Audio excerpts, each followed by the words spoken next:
The evidence that's being presented by South Africa is absolutely irrefutable and damning.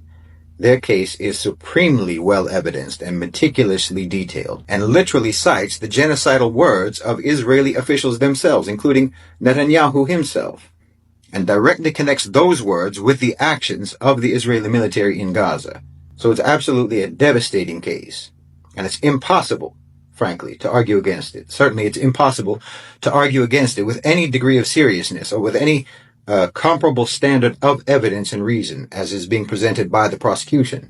Just from the first day of testimony, Israel and the United States were completely and immaculately defeated. And if you had any doubt that they realized this, that Israel and the United States realized this, then there's nothing that could have proved it more than what the U.S. did later that day, that evening, in fact, that same evening. They attacked Yemen. They attacked Yemen because they knew that they're going to lose in the International Court of Justice. This is a very desperate, very pathetic form of doubling down. Imagine, their response to the irrefutable proof of genocide in Gaza is to escalate and to expand the violence, to defend the genocide. They cannot defend the genocide in court, so they decided to compound the brutality by spreading it. They defend carnage by means of carnage. And that's the American way. They've lost the support of the world because they lost the awe of the world. They lost the respect of the world. And they lost the fear of the world. They're backed into a corner in the world court. And they're being exposed. And they're being ensnared by the very system that they created.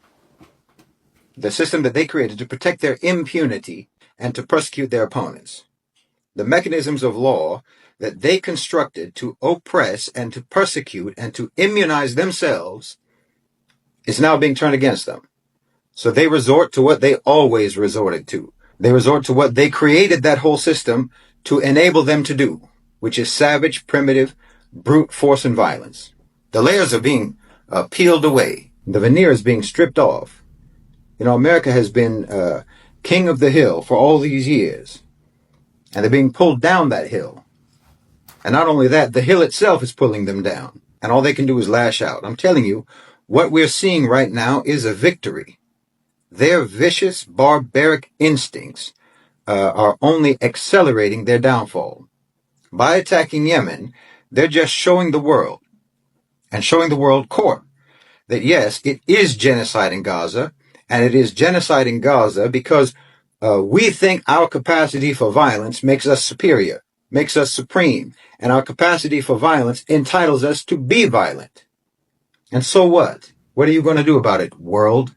Because what were the Houthis doing except trying to stop the genocide? They weren't doing anything but enforce a blockade against a criminal regime, a terrorist regime, a genocidal regime. So how are you going to punish them for that? Except that you are criminal and terrorist and genocidal yourself.